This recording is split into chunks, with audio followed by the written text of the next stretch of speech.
ఈ రాష్ట్రంలో ఓ ప్రత్యేకమైనటువంటి పరిస్థితి.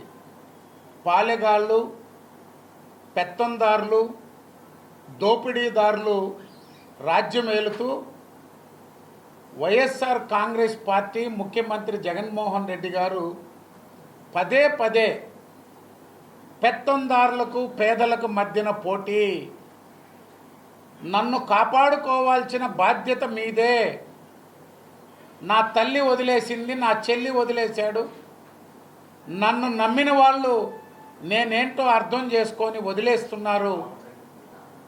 5 సంవత్సరాలు ముఖ్యమంత్రిగా నేను మోసం చేశా, అయినా మీరే నన్ను కాపాడాలని చెప్పి గొప్పలు చెప్తున్న ముఖ్యమంత్రి జగన్మోహన్ రెడ్డి గారు. నేను ఒకటే అడుగుతున్నా ఈ ముఖ్యమంత్రి జగన్మోహన్ రెడ్డి గారిని, ఈ దేశంలో స్వాతంత్రం వచ్చాక ఏ పార్టీ అధికారంలో ఉన్నా, ఏ ప్రభుత్వం అధికారంలో ఉన్నా, ఈనాటి ఆంధ్రప్రదేశ్లో వైఎస్ఆర్ కాంగ్రెస్ పార్టీ ప్రభుత్వంలో జరిగినన్ని దాడులు, విధ్వంసాలు ఎస్సీ, ఎస్టీ, బీసీ మైనారిటీలపై వేధింపులు ఏ ప్రభుత్వంలో అయినా జరిగాయా? All time record. YS Jaganmohan Reddy ముఖ్యమంత్రిగా ఈ రాష్ట్రంలో ఎస్సీ, ఎస్టీ, బీసీ మైనారిటీలపై దాడులు చేయడం, హత్యలు చేయడం, ఆస్తులు విధ్వంసం చేయడం, భయభ్రాంతులకి గురి చేయడంలో మనగాడు వైఎస్ జగన్మోహన్ రెడ్డి గారు. పదే పదే ముఖ్యమంత్రి పెత్తందారులకు పేదలకు మధ్యన పోటీ అంటున్నారు. ఎవరు పెత్తందారులు? డాక్టర్ సుధాకర్ గారిని నడి రోడ్డులో వేసి చావుగొట్టి హింసించిన మీరు పెత్తందారులా? డ్రైవర్ సుబ్రహ్మణ్యాన్ని హత్య చేసి డోర్ డెలివరీ చేసిన మీరు పెత్తందారులా, పేదలా అని అడుగుతున్నాం. ఈ రాష్ట్రంలో హత్యల గురించి చర్చకు మీరు సిద్ధమా? బలహీన వర్గాలపై దాడులపై చర్చకు మీరు సిద్ధమా? మైనారిటీ ఆడబిడ్డలు, విద్యార్థులు, బలహీన వర్గాలపై దాడులపై చర్చకు మీరు సిద్ధమా? మైనారిటీ ఆడబిడ్డలు, విద్యార్థులు ఆత్మహత్యలకి చర్చకు మీరు సిద్ధమా? లేక రేపల్లెలో తన అక్కను వేధిస్తుంటే మాట్లాడినటువంటి విద్యార్థి, గౌడ కుటుంబానికి చెందిన విద్యార్థిని తగలబెట్టిన దానిపై వైఎస్ఆర్ పార్టీ చర్చకు సిద్ధమా అని అడుగుతున్నా. మీరు మాట్లాడే ముందు 13 జిల్లాల్లో ఎస్సీ, ఎస్టీ, బీసీ మైనారిటీలపై జరిగిన దాడులు, వేధింపులు ఒక్కసారి గుర్తు చేసుకోండి. స్వయంగా ఒక జడ్జి, జిల్లా జడ్జిగా ఉన్న రామకృష్ణ గారు చిత్తూరులో, ఒక న్యాయవాది కాదు ఆయన, జడ్జి, ఆయన్ని వేధిస్తేనే దిక్కులేనటువంటి పరిస్థితి ఈ ప్రభుత్వంలో. మరొక వైపున అమరావతి వేదికగా ఎంతోమంది ఎస్సీ, ఎస్టీ, బీసీ న్యాయవాదులు ఈ ప్రభుత్వంపై ఏం కంప్లైంట్ ఇచ్చినా, కేసులు వేసినా వేధిస్తున్నటువంటి ప్రభుత్వం. మీరు పదే పదే పెత్తందారుల వ్యవస్థ గురించి మాట్లాడుతున్నారు. జిల్లాల వారీగా పంచుకొని భూములు మీయే, మైన్లు మీవే, లిక్కర్ మీరే, శాండ్ దోపిడీ మీరే, ప్రైవేటు ప్రభుత్వ ఆస్తులు దోచుకు తింటున్న మీరు పేదల పక్షానని మాట్లాడేదానికి సిగ్గన్నా ఉండాలి. వేల ఎకరాలు ఖాళీ అయిపోయినాయి. మొత్తం దోపిడీకి చిరునామాగా మారిపోయింది వైఎస్ఆర్ కాంగ్రెస్ పార్టీ. మేము ఒకటే అడుగుతున్నాం, 5 సంవత్సరాల కాలంలో ఎస్సీ, ఎస్టీలకి ఒక్క పథకం, ఎస్సీ, ఎస్టీలకి ఒక్క పథకం ఈ ముఖ్యమంత్రి జగన్మోహన్ రెడ్డి గారు ఏదైనా తీసుకొచ్చాడా? ఈ ప్రభుత్వం ఏదైనా పథకాన్ని అమలు చేసిందా అని అడుగుతున్నాం. తెలుగుదేశ ప్రభుత్వ హయాంలో ఎస్సీలకు ఉన్నటువంటి పథకాలు ఎందుకు రద్దు చేశారు? ఎస్టీలకు ఉన్నటువంటి పథకాలు ఎందుకు రద్దు చేశారు? మైనారిటీల పథకాలు ఎందుకు రద్దు చేశారు? బీసీల పథకాలు ఎందుకు రద్దు చేశారని అడుగుతున్నాం. ఈ ప్రభుత్వానికి ఎందుకు స్టడీ సర్కిల్స్లో ఎస్సీ బిడ్డలు, ఎస్టీ బిడ్డలు చదువుకొని శిక్షణ తీసుకొని ప్రభుత్వ ఉద్యోగాలకో లేక ఇతర అవసరాలకి వారు ట్రైనింగ్ తీసుకునేదానికి ఉన్న స్టడీ సర్కిల్స్ని ఎందుకు మూసేశారు? ఎన్టీఆర్ విద్యోన్నతి పథకం ఏమైపోయింది? ఒక్కో విద్యార్థికి 1,20,000, నెలకి 12,000 చొప్పున భృతిచ్చాం. ఏమైపోయినాయి?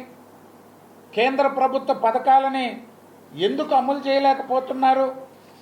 కులాంతర వివాహాలు, ఆఖరాకి కులాంతర వివాహాలకు ఇవ్వాల్సిన నిధులకు కూడా దిక్కులేనటువంటి పరిస్థితి. ఫీజు రియంబర్స్మెంట్ పథకం గందరగోళం చేయడంతో లక్షలాది మంది విద్యార్థుల పరిస్థితి గందరగోళంలోకి నెట్టేశారు.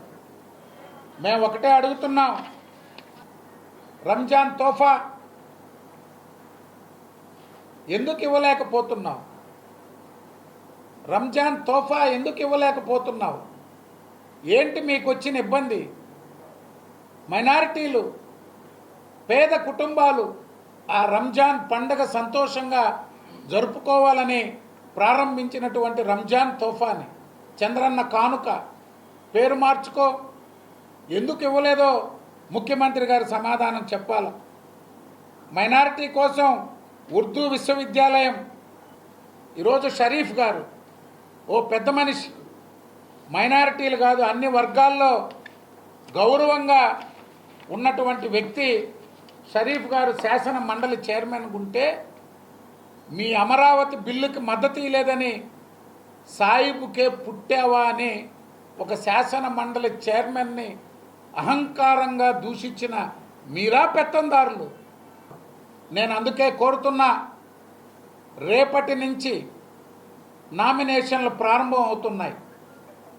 ఈ సమాజంలో వైఎస్ఆర్ కాంగ్రెస్ పార్టీ ప్రభుత్వ హయాంలో ముఖ్యమంత్రి జగన్మోహన్ రెడ్డిగా ఎస్సీ, ఎస్టీ, బీసీ మైనారిటీలపై 5 సంవత్సరాలుగా చేసిన దాడులు, హత్యలు, వేధింపులు, మన పథకాల రద్దు, మన నిధుల దారి మళ్లింపు ఆత్మ గౌరవ సమస్య ఈ వర్గాలకన్నిటికీ.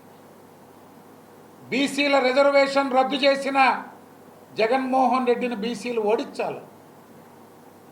ఎస్సీ, ఎస్టీల పథకాలు రద్దు చేసిన ముఖ్యమంత్రి జగన్మోహన్ రెడ్డిని ఓడిస్తేనే మన విలువేంటో తెలుస్తుంది. మైనారిటీలకు అండగా ఉంటానని చెప్తున్న జగన్మోహన్ రెడ్డి మైనారిటీలకు చేసిన ద్రోహాలన్నీ మైనారిటీలకు వివరిస్తాం. మైనారిటీలు ఓడించాలా ముఖ్యమంత్రి జగన్మోహన్ రెడ్డి గారిని. నామినేషన్లు ప్రారంభం అవుతున్నటువంటి సందర్భంగా మే 13వ తారీఖున జరగబోయే ఎన్నికల్లో మన ఆత్మగౌరవాన్ని కాపాడే పార్టీ, ఆత్మవిశ్వాసాన్ని ఇచ్చి మన వర్గాలను ముందుకు నడిపించే పార్టీ నాయకుడు చంద్రబాబు నాయుడు గారు.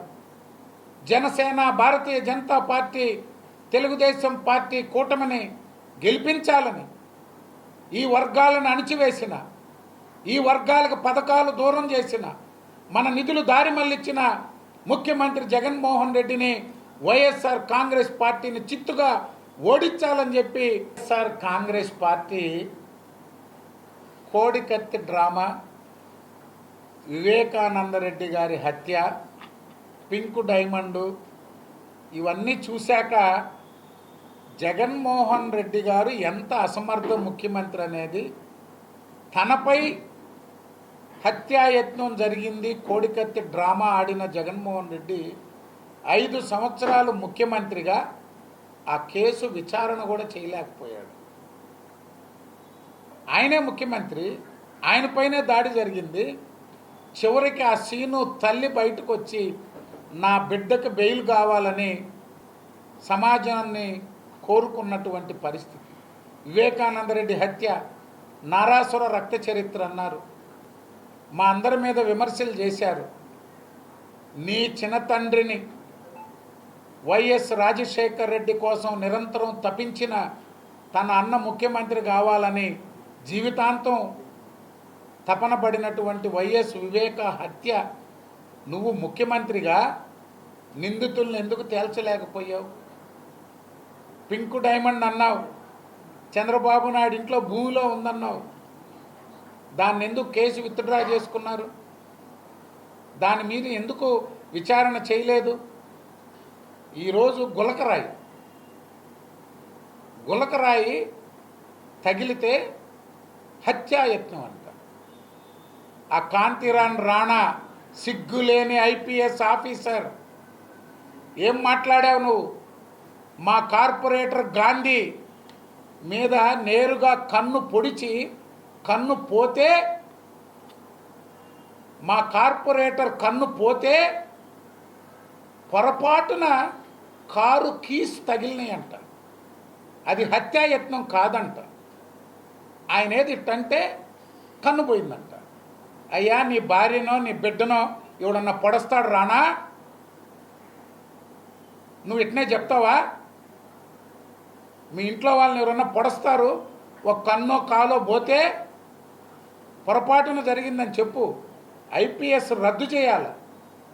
తెలుగుదేశం పార్టీ మీద, జనసేన బీజేపీ మీద, మీడియా మీద కంప్లైంట్ ఇచ్చాడు ఆయన ఎలక్షన్ కమిషన్కి. దాంతోనే తెలుస్తుంది నువ్వు గుడ్డలిప్పేసి 3 రంగులన్నా కుట్టించుకో. వెంటనే అతన్ని సస్పెండ్ చేయాలి. ఒక ముఖ్యమంత్రికే భద్రత ఇవ్వలేని కమిషనర్, అందుకే విచ్చలవిడిగా వదిలేస్తే ఐఏఎస్ ఐపీఎస్ని అసమర్థులుగా మార్చిన ఘనత వైఎస్ఆర్ కాంగ్రెస్ పార్టీ. మా కంట్లో పొడిస్తే పొరపాటు, ఒక గులకరాయి పడితే 307 దానికి సమాధానం చెప్పాలి రానా. లేకపోతే మీ ఇంట్లో వాళ్ళని కూడా ఎవడో ఒకటి పొడిచి పొరపాటును పొడిచేమంటారు.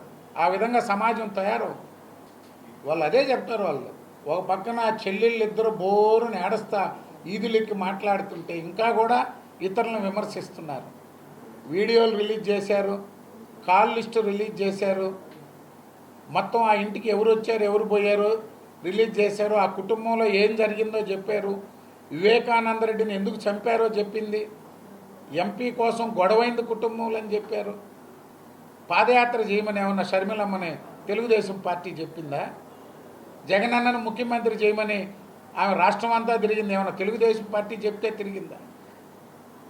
లేకపోతే ఆమెకు ఆస్తుల యుద్ధం ఏమన్నా భారతమ్మకి ఏమన్నా చంద్రబాబు నాయుడు గారు ఫోన్ చేసి చెప్పాడా? మీ కుటుంబ సమస్య, మీ ఆస్తుల కోసం, మీ పదవుల కోసం